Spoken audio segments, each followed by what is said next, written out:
আলাইকুম রহমতুল্লাহি ওয়া বারাকাতুহু। আমায় মরণের কতদিন বাকি আমি জানিলাম না গো আল্লাহ, মরণের কতদিন বাকি।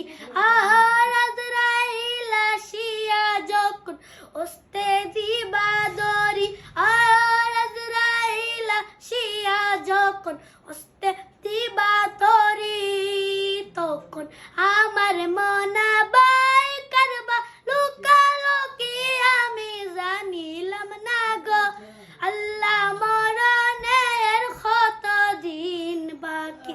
আর আজরাইল আসিয়া যখন হস্তে দিবা দরি, আর আজরাইল আসিয়া যখন হস্তে দিবা দরি, তখন আমার মনাবাই করবা লুকালুকি আমি জানিলাম না গো আল্লাহ।